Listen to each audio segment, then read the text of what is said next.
Nah, selamat pagi Bapak Ibu Saudara yang dikasihi Tuhan. Mungkin samping yang ada di gedung gereja ini mengikuti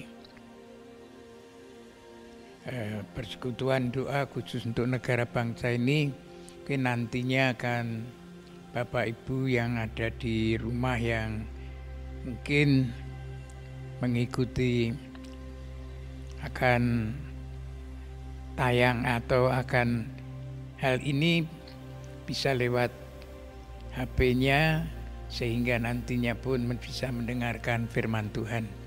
Sebab firman Tuhan itu sangat perlu untuk didengar. Sebab dengan kita mendengar firman Tuhan, iman kita akan hidup. Iman kita akan, kalau hidup pasti bertumbuh. Tidak macet, tidak mati, tapi bertumbuh. Karena apa? Karena firman Tuhan. Firman Tuhan itu adalah kehidupan. Kalau orang hidup membutuhkan makanan dan minuman secara jasmani, tapi orang kan bukan cuma jasmani saja, tapi orang itu terdiri dari baik jasmani maupun rohani. Lah rohnya itu perlu makanan. Dan roh kita tidak bisa diberi makanan jasmani, roti dan lain-lain. Tapi makanan roh kita adalah firman Tuhan. Maka Tuhan Yesus sendiri berkata, "Aku inilah roti hidup." Roti atau makanan untuk jiwa roh kita supaya hidup. Tuhan Yesus berkata air dirinya adalah air hidup untuk menyegarkan hidup kita. Maka setiap kita kalau ingin hidup dan segar dan kuat, makan, minum. Di samping makanan minuman jasmani untuk fisik tubuh, untuk roh kita adalah firman Tuhan. Jangan sampai tiap saat kita tidak makan minum firman Tuhan. Sebab tidak makan minum menjadi lemah, bahkan lama-lama bisa pingsan, lama-lama bahkan bisa kalau terus-terusan ya bisa mati karena kelaparan. Ya, nah oleh karena itu selalulah makan minum firman Tuhan. Puji Tuhan. Nah di tahun 20 kemarin dan ini akan terus dipakai tema Natal dan untuk tema pelayanan sepanjang 2021 adalah bangkit dan jadilah terang. Ada di kitab atau suratnya Rasul Paulus, Efesus pasal 5. Ya. Nah, mengapa Tuhan menghendaki supaya kita bangkit? Bangkitlah. Sebab Tuhan tidak ingin kita mati. Di Alkitab kita melihat beberapa orang yang sudah mati dan Tuhan tidak menghendaki dia mati, dibangkitkan. Ya. Ini secara jasmani ada, tapi juga secara rohani. Jadi Tuhan tidak ingin kita ini mati. Ada satu jemaat di 7 jemaat di kitab Wahyu, mereka kelihatannya hidup tapi padahal mati. Maka Tuhan tidak mau bangkit. Tobat supaya bangkit. Sehingga hidup. Tuhan tidak menghendaki kematian. Apalagi kematian kekal. Kebinasaan. Tuhan ingin kita dibangkitkan. Tapi juga kalau Tuhan berkata bangkitlah, mungkin belum mati. Masih tidur. Tuhan tidak ingin kita menjadi orang-orang percaya yang tertidur. Tidur itu pasif. Tidak berbuat apa-apa. Bahkan orang tidur itu bisa dipermain-mainkan. Ya. Dulu saya sering melihat ada teman-teman mempermainkan orang tidur. Orang itu sedang tidur enak-enaknya pules, Bagaimana dia bisa dipermainkan? Dipancing pakai garam. Ya, mulutnya dikasih garam, dikasih benang. Nah, itu orang itu bisa mengejar garam itu. Wah, itu sampai jadi tertawaan. Orang tidur bisa dipermainkan. Nah, Tuhan tidak ingin kita ini tidur sehingga nanti dipermainkan oleh roh-roh jahat atau kuasa penguasa dunia. Nah, Tuhan ingin supaya kita bangkitlah. Bangkit. Tuhan tidak ingin kita mati. Tuhan tidak ingin kita tidur. Pingsan pun tidak, tapi Tuhan ingin kita bangkit. Bangkit berarti hidup. Bisa bertumbuh, bisa bergerak. Ya, kalau tumbuh-tumbuhan makin hari makin besar, tumbuh sehingga akhirnya berbunga, berbuah, sehingga bisa menjadi banyak. Dari buahnya itu bisa jadi biji, akhirnya jadi banyak. Jadi bangkitlah, itu satu hal yang dikehendaki oleh Tuhan. Kita pun juga, Tuhan tidak ingin supaya kita ini udah percaya kamu cukup kamu sendiri. Oh, tidak. Tuhan ingin supaya kita ini tumbuh. Ya, kita tumbuh. Kita hidup, kita tumbuh, berarti ada manfaatnya, ada gunanya.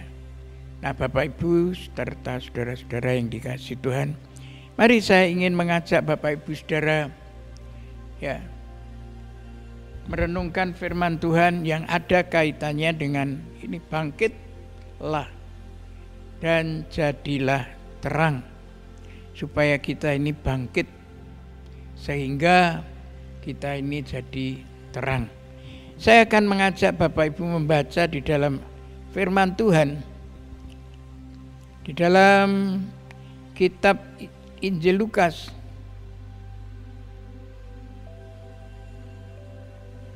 pasal 14 ayat yang ke-3 dan ke-4. Injil Lukas pasal 14 ayat 3 dan 4. Lalu Tuhan Yesus berkata kepada ahli-ahli Taurat dan orang-orang Farisi itu, katanya, diperbolehkankah menyembuhkan orang pada hari Sabat atau tidak? Mereka itu diam semuanya. Lalu ia, yaitu Tuhan Yesus, memegang tangan orang itu dan menyembuhkannya dan menyuruhnya pergi.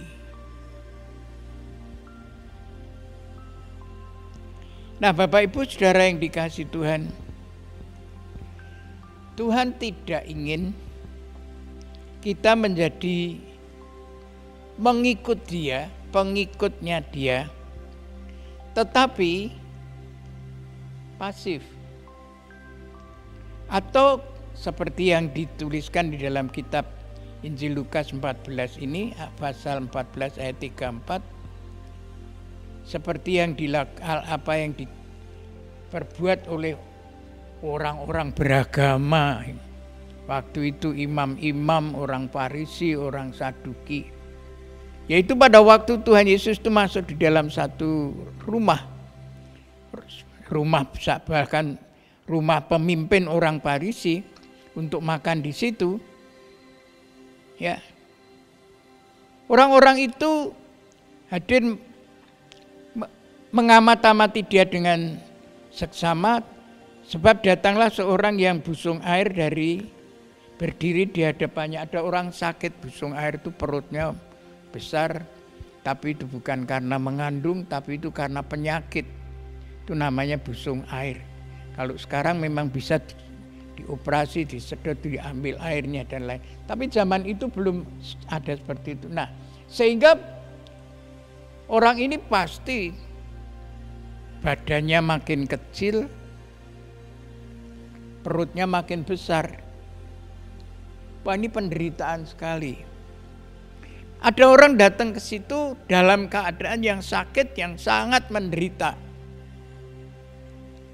Nah, waktu itu orang-orang Farisi, imam-imam, ya ahli-ahli Taurat, orang-orang agama, ya, memperhatikan, mengamati.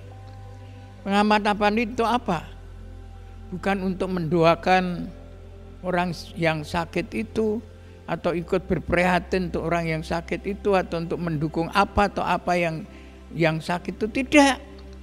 Tetapi cuma untuk mengamati apakah Tuhan Yesus menyembuhkan atau tidak. Kalau menyembuhkan pasti akan disalahkan sebab hari itu hari Sabat. Kalau tidak menyembuhkan akan disalahkan, tahu orang menderita kok tidak ditolong. Ya.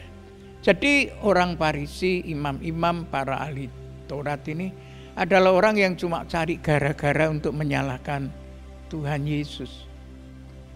Ya, Tuhan Yesus itu berbuat apa saja selalu disalahkan. Itu bukan zaman dulu saja, sampai zaman sekarang ini. Walaupun Tuhan Yesus sudah tidak kelihatan secara mata jasmani, tapi tubuhnya itu ada. Siapa tubuhnya? Ya anak-anak Tuhan, atau orang-orang Kristen, atau orang-orang percaya itu. Melakukan apa saja kan sering disalah-salahkan. Berbuat baik ya salah, apalagi berbuat jahat. Tapi tidak masalah. Tuhan Yesus didemikiankan, Tuhan Yesus tidak marah, tidak kemudian mengutuki orang-orang itu, enggak. Tuhan Yesus tenang saja. Ya, nah sekarang pun anak-anak Tuhan kalau menghadapi seperti itu, yaitu orang-orang percaya kepada Tuhan Yesus, pengikut-pengikut Kristus, atau boleh dikatakan imitasi of Christ, atau orang-orang yang meneladani Kristus melakukan seperti itu disalahkan, tidak usah kita marah atau kita kemudian tidak. Kita lebih baik tetap berbuat yang sesuai kehendak atau maunya Tuhan. Nah, Bapak Ibu Saudara yang dikasihi Tuhan, pada waktu itu Tuhan Yesus tahu bahwa dia itu sedang diamat-amat untuk dicari salahnya. Apa yang Tuhan Yesus lakukan? Tuhan Yesus tidak gerusa-gerusu, tidak sembrono langsung melakukan, tapi Tuhan Yesus tanya kepada mereka, pada ahli-ahli agama ini, ya, pada para imam, orang Farisi, ahli Taurat, bolehkah, diperbolehkankah menyembuhkan orang pada hari Sabat? Boleh atau tidak? Tuhan Yesus tanya. Tuhan Yesus bertanya kepada mereka, boleh enggak? Tapi apa yang terjadi? Mereka itu semua diam semuanya. Nah sekarang, ya, hal ini juga dipertanyakan, boleh enggak melakukan suatu pada hari tertentu atau apa saja, bulan tertentu atau tahun tertentu? Boleh enggak? Tuhan Yesus tanya. Nah, kalau sekarang pertanyaannya tidak ditanyakan kepada orang-orang ahli agama waktu itu, orang Farisi, imam-imam dan ahli Taurat, sekarang ditanyakan kepada kita, orang-orang percaya. Ya. Apa jawab kita kalau Tuhan Yesus tanya kepada kita, anak-anaknya? Boleh enggak melakukan, menyembuhkan orang pada hari Sabat? Boleh atau tidak? Nah, kita sebagai anak-anak Tuhan yang sudah dibangkitkan, berarti kita hidup. Jangan kita diam saja. Jangan. Tapi bahkan kita berkata kepada Tuhan, boleh Tuhan. Dan kalau Tuhan berkata, kalau kita menjawab boleh, Tuhan berkata lakukan. Boleh, lakukan. Sebab apa? Tuhan mau pakai kita. Kita jangan menjadi orang Kristen pasif. Ditanya Tuhan, diam saja. Berarti kalau diam saja itu tidak melakukan apa-apa. Tidak menjawab, tidak melakukan apa-apa, pasif. Tuhan tidak ingin kita menjadi orang Kristen yang pasif atau orang Kristen yang mati. Atau orang Kristen patung. Patung itu punya tangan, punya mata, punya telinga, punya apa lagi, punya mulut. Tapi tidak bisa ngomong, tidak bisa dengar, tidak bisa bergerak, mati patung. Jangan. Tapi biarlah kalau Tuhan bertanya, mereka tidak mau jawab, tanya kepada kita, biarlah kita jawab. Sebab apa? Sebab kita sudah dibangkitkan oleh Tuhan melalui kasih Tuhan, pengorbanan Tuhan dan kuasa Tuhan, waktu Tuhan berkorban dan sampai bangkit dari antara orang mati. Tuhan tidak ingin kita seperti mereka. Kalau ditanya Tuhan,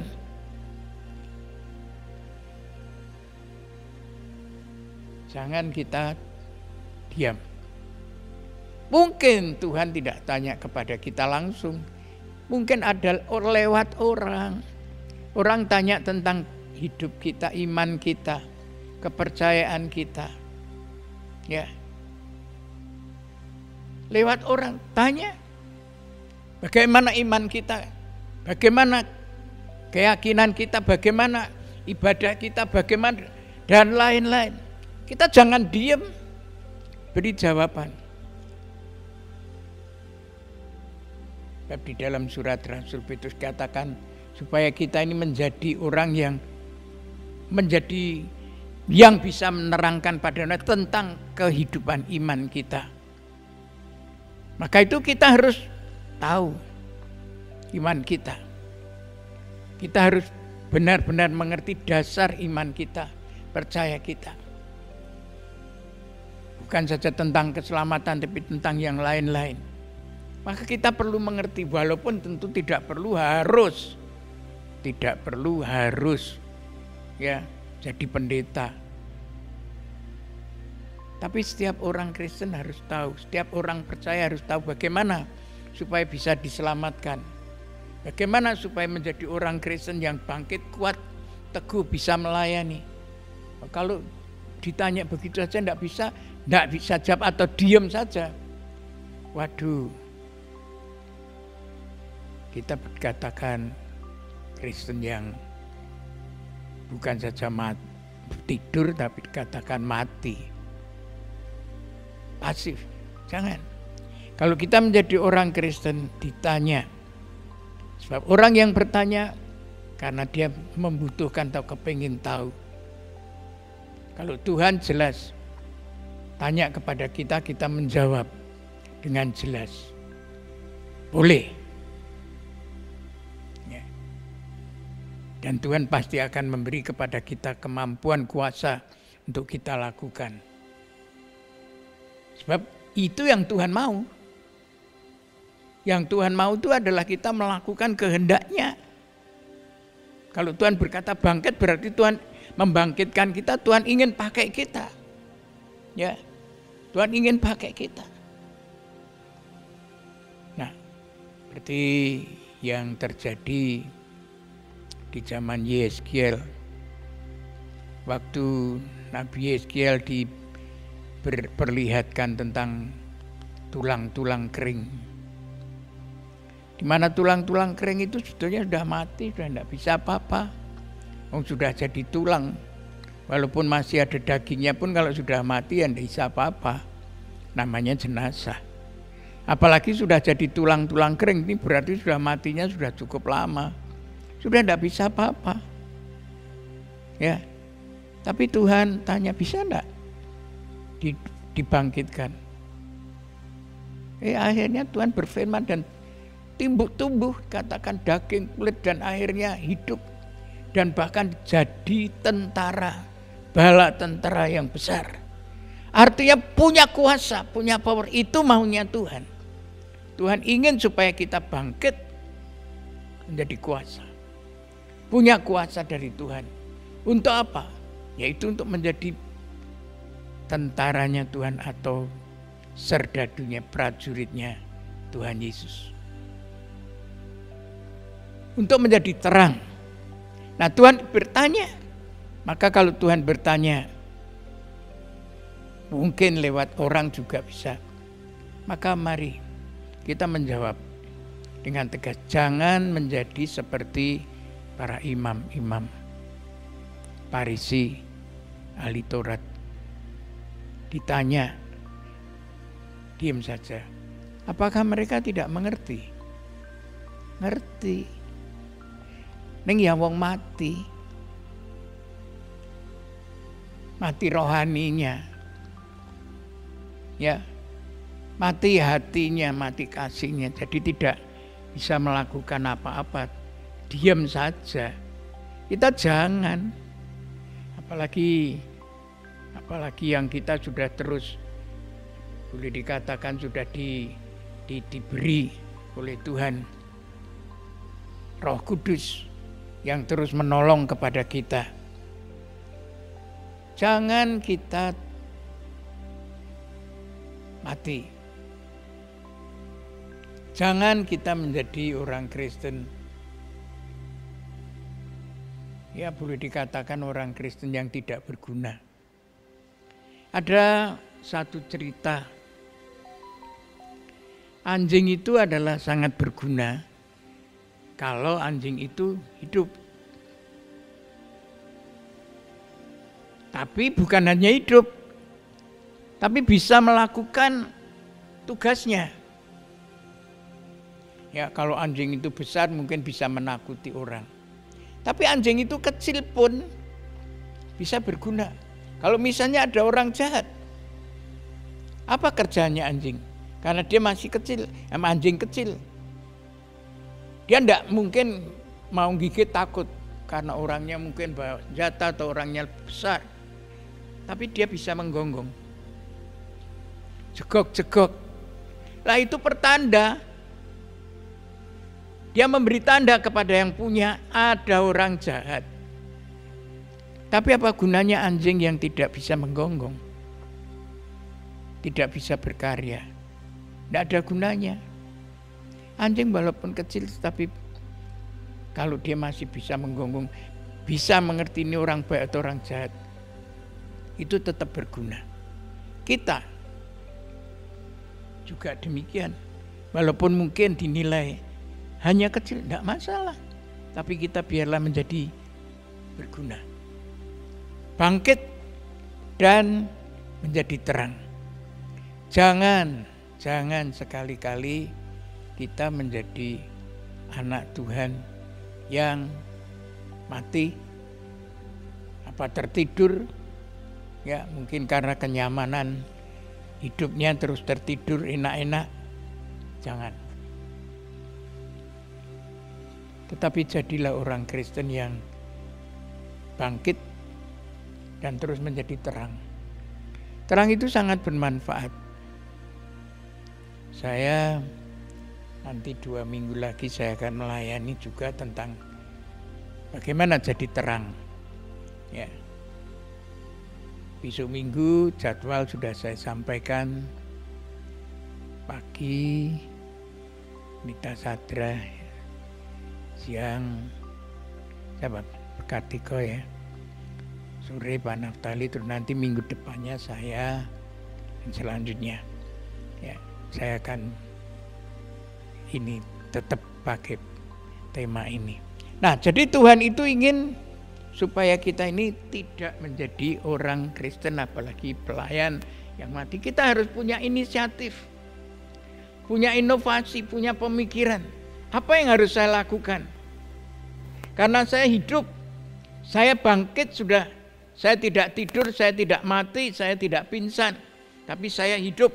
Apa yang harus saya lakukan? Pikirkan. Supaya saya dipakai Tuhan. Supaya Tuhan berkenan pada hidup saya. Apa yang harus saya lakukan? Kita betul-betul seperti itu. Apalagi kita di tempat yang gelap. Artinya di tempat yang sangat membutuhkan terang. Membutuhkan jalan hidup yang terang. Ya. Tapi memang betul orang mati itu sebetulnya butuh terang, tapi bukan terangnya teplok. Terangnya untuk ketemu Tuhan. Ya. Untuk ketemu Tuhan kan harus hidup dalam jalan terang. Bukan jalan gelap-gelapan, jalan dosa. Bukan. Nah, ini kita harus menjawab. Kalau Tuhan bertanya, kita jawab. Ada orang tanya pada kita tentang kita karena sudah tidak mati, tidak pingsan, tidak tidur, kita sudah dibangkitkan oleh Tuhan. Kita harus menjawab. Dan saya sangat yakin kalau kita menjawab, wah Tuhan pasti senang. Ya. Kitab Nabi Yesaya waktu Tuhan bertanya siapa yang mau aku utus.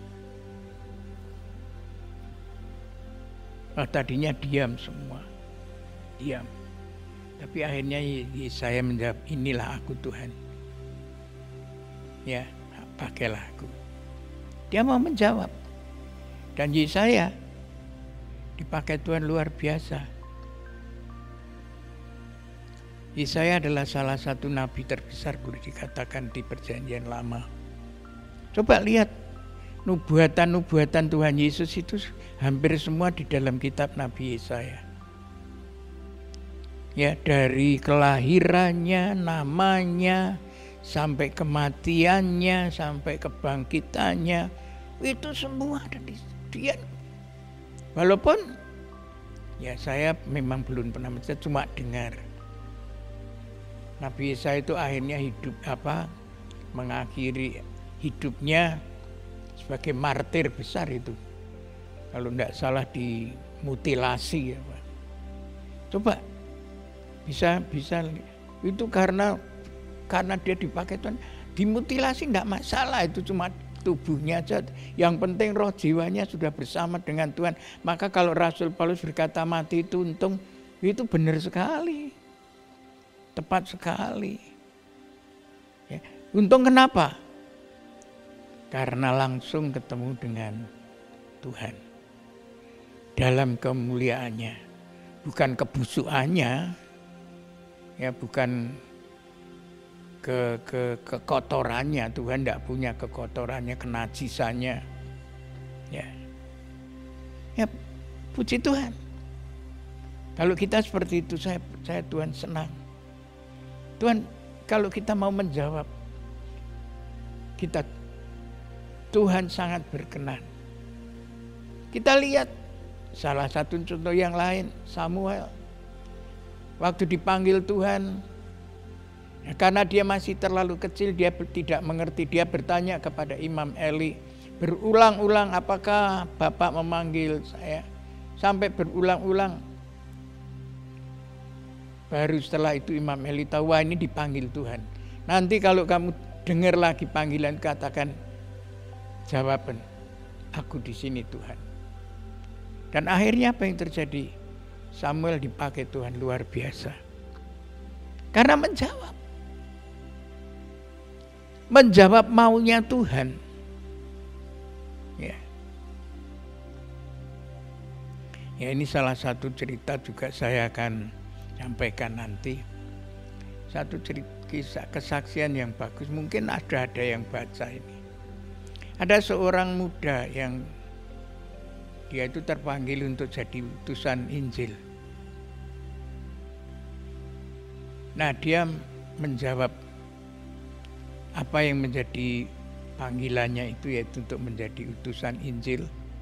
Dan dia kemudian dikirim ke satu negara yang daerahnya itu masih banyak orang-orang yang terbelakang, seperti dulu di negara kita di Papua dulu, tapi sekarang sudah enggak, ya masih suka makan orang.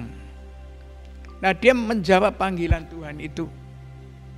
Apa dia tidak tahu bahwa di sana orangnya seperti itu? Tahu, tapi dia menjawab panggilan Tuhan. Nah, dia langsung setelah itu dia berdoa lalu puasa atau berangkat sesuai dengan jadwal.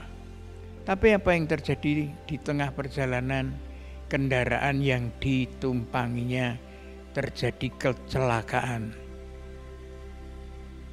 Sehingga akhirnya kendaraan itu rusak, tapi juga pemuda yang menjadi utusan Injil ini terluka dan apa yang terjadi, giginya rontok semua. Masih muda giginya rontok, kalau sudah tua giginya rontok biasa. Ini masih muda, belum menikah, giginya rontok semua. Akhirnya dia ya pergi ke kota dulu, membuatkan gigi setelah beberapa bulan. Jadi maka dia kemudian bergumul, Tuhan, saya ini mau berangkat dalam misi saya yang Tuhan tentukan untuk ke sana, tapi belum sampai ke sana kok terjadi seperti ini. Apakah Tuhan mau tetap saya ke sana atau tidak? Wah, dia pergumulan, menggumuli itu. Tapi akhirnya dia mendapat jawaban dari Tuhan, tetap ke sana. Dia nurut juga maunya Tuhan, berangkat ke sana. Tapi orang-orang di sana karena masih, yaitu boleh dikatakan masih tinggal di hutan-hutan seperti itu, menolak kedatangan orang asing. Sehingga dia tinggal dibuat di rumah di situ kecil. Ya, dia tinggal di situ sendirian. Nah, suatu hari orang-orang di situ yang masih suka makan orang ini mau bersama-sama mau menangkap dia, mau membunuh dia, dan tentu dagingnya bisa dimakan. Nah, ini kepala suku ini yang memimpin orang-orang hutan itu lalu menyerang ke rumah. Tapi waktu dia mau menyerang di rumah, dia masuk ke rumah, rumahnya tidak ada orang. Dilihat kanan kiri kosong, tidak ada orang. Tapi dia dengar ada satu orang yang sedang nyanyi. Dia cari, akhirnya ketemu di mana? Di kamar mandi. Ya, ternyata si anak muda ini sedang mandi. Lah, si kepala suku ini nginjen orang mandi. Nah, waktu dia nginjen orang mandi, si misionari ini sedang mandi. Nah, waktu mandi apa yang terjadi? Dia nyikat giginya, dicopot. Yang atas dicopot, disikat. Yang bawah dicopot, disikat. Setelah disikat dipasang lagi. Ya. Lah, ini kepala suku ini waktu lihat itu, wah, dia kaget. Ini bukan orang ini. Ini dewa ini. Masa bisa copot giginya? Bisa masang giginya, bisa nyopot giginya. Akhirnya apa yang terjadi? Wah, dia ketakutan. Lalu dia nunggu dengan gemetar setelah orang ini misionari ini keluar dari kamar mandi. Orang itu tidak menangkap tapi malah nyembah-nyembah. Karena dia ketakutan, dikira itu dewa. Nah, akhirnya dia kemudian memanggil teman-temannya itu, orang-orang hutan itu, untuk datang untuk nyembah semua kepada Yesus. Nah, ini buat orang ini, buat misioner kesempatan. Dia tanya kenapa? Wah, dia begitu tahu, oh, dia berkata, enggak, saya bukan dia, tapi saya orang yang diutus Tuhan untuk memberitakan terang bagi kamu, memberitakan jalan keselamatan. Akhirnya seluruh orang di hutan itu percaya Tuhan. Jadi Tuhan kadang-kadang di dalam melakukan segala sesuatu, kadang-kadang kita supaya bangkit, supaya tetap untuk jadi terang ini, kadang-kadang tidak jalannya mulus. Kadang-kadang lewat jalan seperti itu, seperti terang itu sudah jadi terang itu tetap bagaimana saja tetap ada derita. Seperti zaman dulu orang untuk nerangi, belum ada listrik, pakai obor itu disumet pakai api, ya sakit itu. Ya kan? Coba lilin ya, supaya nyala, disumet nyala, sakit, akhirnya leleh bisa habis. Ya. Juga sekarang pun juga begitu. Lampu ini tidak akan bisa dipakai seumur hidup atau selama-lamanya, tidak bisa. Karena kena panas lama-lama juga rusak, kebakar, betul? Sakit enggak kebakar? Baru keselomot genisi dewes. Apalagi ini terus-terusan. Maka kan ada jangka waktunya berapa sudah harus rusak, mati, jadi hitam, akhirnya harus ganti. Sakit. Nah, kita kalau menjawab Tuhan memang kadang-kadang tidak selalu nyaman. Tapi nurut Tuhan, maunya Tuhan pasti berhasil indah. Jangan seperti orang Farisi. Jangan seperti para imam yang kelihatannya hidup tapi sebenarnya mati. Ya, jangan jadi orang Kristen seperti itu tapi menjawab akan pertanyaan Tuhan. Nah, karena orang-orang Farisi, imam-imam itu tidak menjawab, maka apa yang terjadi? Tadi di dalam ayat yang berikutnya dikatakan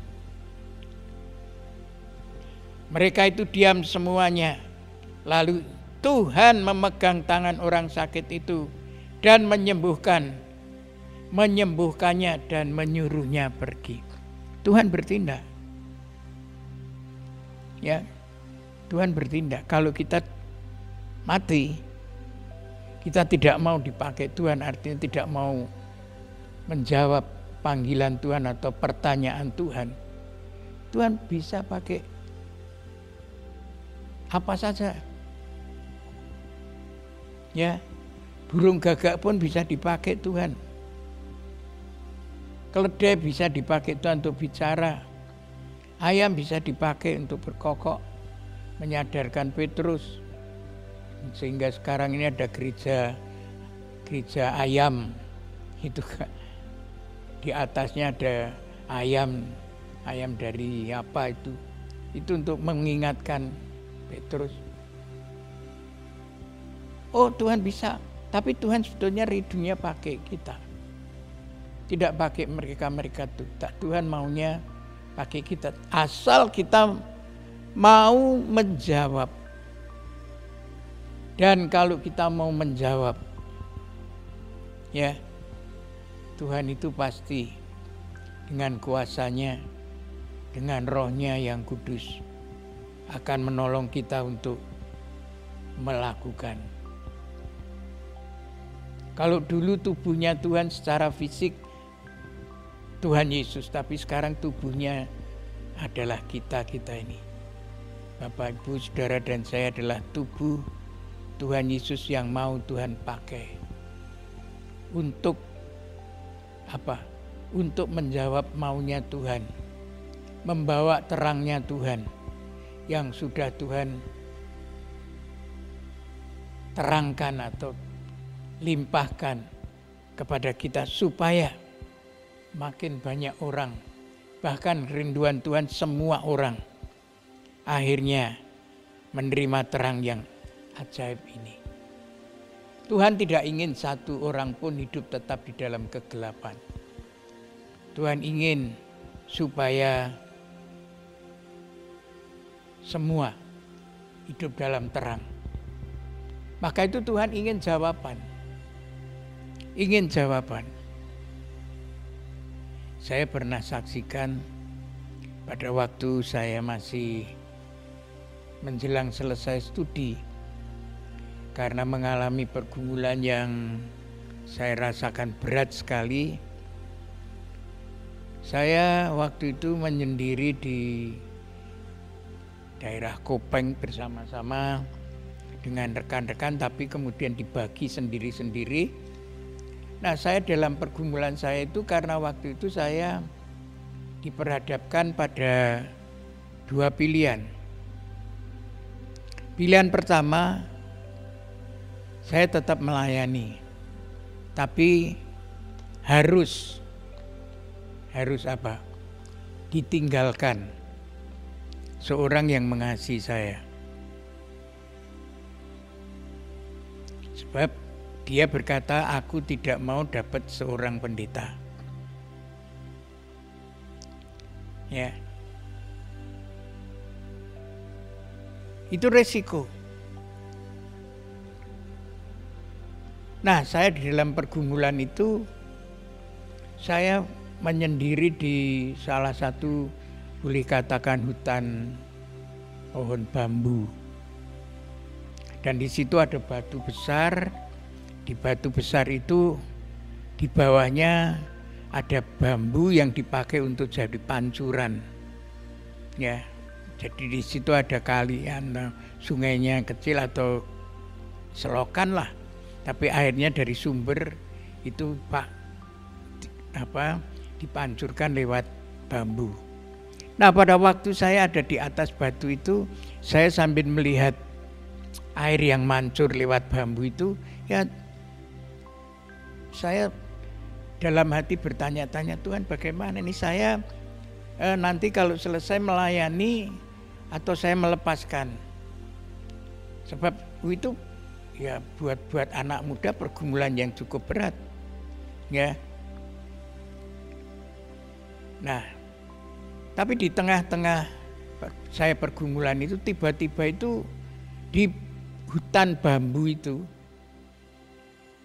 ada orang nebang pohon bambu. Oh, bambunya tinggi-tinggi sekali bambu. Nah, waktu ditebang, nah kalau bambu itu ditebang lalu roboh, suaranya bagaimana? Kan tentu makrosak gitu. Tapi waktu itu saya mendengar ada suara, ini khusus saya percaya. Suara itu berkata, kalau bambu ini tidak mau ditebang, masih ada bambu yang lain. Wah, itu kena pada saya. Kalau kamu tidak mau dipakai Tuhan, pasti ada orang lain yang mau bisa dipakai Tuhan. Waduh, saya nangis.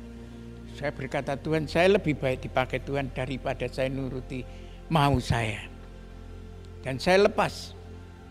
Langsung kemudian saya langsung saya bilang, sudah lepas kita.